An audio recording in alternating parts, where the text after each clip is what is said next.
오늘의 사연 시작합니다. 안녕하세요. 즐거운 연애의 나날을 보내고 있는 직장 여성인데 여기서 제 연애 자랑을 좀 하려고 합니다. 저의 남친은 엄청 장난꾸러기이고 말도 많고 웃기기도 엄청 웃기고 연애의 하이라이트라 할 이벤트도 무척이나 잘합니다. 제가 사실 남친의 그런 재기발랄함 때문에 사귀게 된 거였거든요. 그러니까 집도 가난하고 별 볼 일 없고 학벌도 인물도 아무것도 없는 남친에게 유일하게 하나 있는 도드라짐이 바로 그 발랄하고 낙천적인 성격 하나였던 것입니다. 맨 처음 우리는 남친이 서빙 일을 하는 고깃집에서 만났습니다. 제가 거기에 친구들이랑 놀러 갔다가 남친의 눈에 들면서 우리는 서서히 묘한 기류를 타게 되었던 거죠. 그는 고기도 척척 잘 구워주고 고기 굽는 내내 우리가 따라주는 술도 잘 받아 마시고 이야기도 맛깔나게 아주 잘했기에 여자들끼리 몰려간 우리들은 아주 눈이 휘둥그레져서는 그의 이야기에 깔깔대고 웃으며 맞장구를 쳤답니다. 저는 슬그머니 그에게 호기심이 생겼고 그 역시도 우리들 모두에게 하나하나 눈을 맞추고 일일이 챙겨줘가면서도 저에게는 유달리 다정하게 하고 있다는 것이 느껴졌습니다. 그래서 저는 그가 제게 호감을 갖고 있다는 것을 단박에 알아채고는 가슴이 몹시 뛰었습니다. 그런데 그는 처음부터 제게 직진하지 않고 은근히 질투심을 유발하면서 접근하더군요. 우리 여자들은 고기를 다 먹고 실컷 떠들고 난 후에 뭔가 아쉬워서 그에게 퇴근 시간이 언제냐고 물으니 그도 곧 퇴근한다 해서 그럼 같이 2차에 동석하지 않겠냐고 물으니 그가 흔쾌히 좋다고 했습니다. 그래서 인근의 노래방으로 함께 가서 노는데 그는 완전 말도 못하게 잘 놀더군요. 얼마나 웃긴지 말도 못할 정도였고 노래방 사회도 얼마나 척척 잘 보던지 더구나 자신이 척척 알아서 분위기도 잘 돋우고 술도 때에 맞춰서 딱딱 시켜가면서 흥이 깨지지 않도록 무척 신경을 썼습니다. 거기다가 제 친구들에게 아주 다정하게 굴어가며 저에게 때때로 질투 유발하는 것도 잊지 않아가면서요. 더구나 그는 그저 따라와서 그렇게 헌신해서 우리의 흥을 돋워주기까지 했는데 술값이며 노래방비를 혼자서 다 계산하려고 하더군요. 저는 그건 경우에 맞지 않다며 우리가 조금씩 걷어서 다 낼 테니 그는 그저 내는 신용만 하라고 했습니다. 그러자 그의 눈에서 방긋하며 빛나는 미소가 느껴졌고 친구들도 우리 사이에 뭔가 묘한 기류가 흐른다는 눈빛으로 우리를 요리조리 슬그머니 쳐다보기 시작했습니다. 그렇게 그날이 흘렀고 저는 그에게 술김에 건네준 저의 핸드폰 전화번호를 떠올리며 그가 얼른 전화해주기를 눈이 빠지게 기다리고 있었습니다. 사흘이 지나가고 있을 즈음 제가 지쳐서 모든 것을 포기해갈 그 시점의 저녁 퇴근 시간에 그에게서 전화가 걸려왔습니다. 저는 뛸 듯이 기뻤지만 애써 내색하지 않고 마음을 꽁꽁 숨긴 채 그저 가게의 손님으로서 잠깐 같이 놀았던 인연인 듯이 큰 감흥 없는 듯이 대화를 주고받았습니다.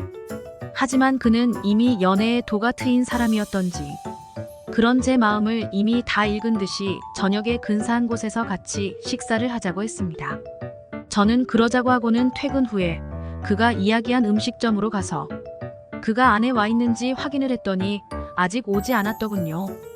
그래서 안으로 들어가지 않고 가게 입구에 서서 그를 기다리고 있는데 그가 휴무일 종이를 잠으로 보낸 듯한 얼굴로 그리로 왔습니다. 그러면서 왜 밖에 서 있냐고 제게 물었고 저는 여긴 음식값이 비싸니까 다른 곳으로 가자며 그를 이끌었습니다. 그때 그의 눈에서 다시 한번 방금 미소가 느껴지면서 저를 든든히 신임하는 얼굴이 보였습니다. 그리고 우리는 근처 시장으로 가서 저녁 장사를 막 시작하고 있는 가게에 들어가서 꽁치가 올라간 정식을 같이 먹으며 소주를 마셨습니다. 분위기가 노곤해지자 그는 자신이 살아온 이야기들을 주섬주섬 이야기했고 저를 처음 만났을 때의 기분을 이야기했습니다.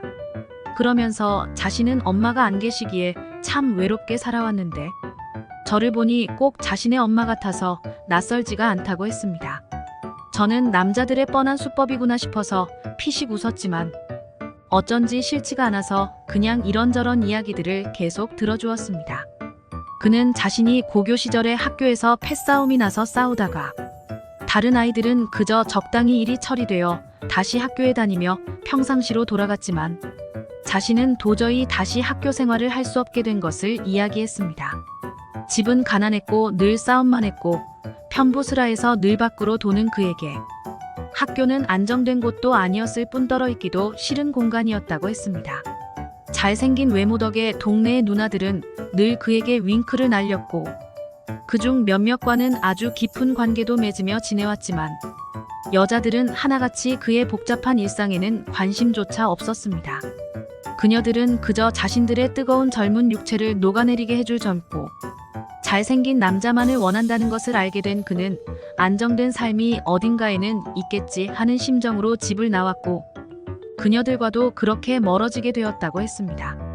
이후로는 공장의 단순 직공, 건설 현장 잡부, 건물 청소부, 외판원, 택배 물류센터 직원 등을 거치면서 지금의 고깃집 알바에 이르렀다고 했습니다. 첫 만남에서부터 아주 밝고 발랄했던 그에게 그런 외롭고 고난에 찬 인생이 있었다고는 생각지 않던 저는 그가 가진 마음의 무거움이 조금 가벼워질 수 있으면 좋겠다고 했습니다. 그리고 술이 어느 정도 오르자 그는 자신의 집에 초대하고 싶다고 했고 저는 어쩐지 그날은 그렇게 따라가는 것이 어쩐지 옳지 않을 것 같아서 만류했으나 어느 틈에 그를 따라서 택시를 타고 그의 자취방에 도착해 있었습니다. 그는 어린 시절의 추억이 담긴 앨범이나 떠나간 엄마가 남겨준 돌반지나 베네옷 같은 것들이 담긴 상자도 꺼내서 보여주었습니다. 그러다가 얼큰하게 라면을 끓여주겠다면서 주방으로 들어갔는데 저도 따라가서 이리저리 도왔습니다. 그러면서 우리는 아주 오래 사귄 연인들처럼 개수대에 물로 서로 물장난도 치고 이리저리 웃기도 하면서 서로에게 더 친근하게 다가갔습니다. 그러다 문득 그가 제 뒤에서 저의 허리를 가만히 껴안았습니다. 둘 다 아무 말도 하지 않았고 가만히 서로를 바라보았습니다. 저도 그와 비슷한 환경을 겪었고 집을 나와서 남들이 하기 싫어하는 지루하고 따분한 일을 하면서 살아가고 있는데 그는 저와 비슷하면서도 어찌 이리 밝은가 하고 감탄을 하고 있던 중이기도 했습니다. 그날 밤에 우리는 라면을 먹지 않았던 것 같습니다. 그것보다 더 급한 일이 막 일어나고 있어서 슬금슬금 가스불을 끄고는 둘이서 엉킨 채 방 안으로 들어갔으니까요. 그리고 이튿날 아침에 저는 그 집에서 샤워를 하고 난 후에 그가 차려준 아침상을 받고 유쾌하고 즐거운 농담과 격려를 듬뿍 받으며 출근을 했습니다. 지금은 우리가 사귄 지 반년이 넘어갑니다. 저는 이전보다는 덜 외로워졌고 가족과 세상에 대한 원망도 많이 사그라들었고 제가 기댈 수 있는 남자가 하나 생기고 나니 이전보다 성격도 많이 쾌활해졌습니다. 그도 물론 더욱 그렇고요. 오늘의 사연 여기까지입니다. 구독, 좋아요 꼭 눌러주세요.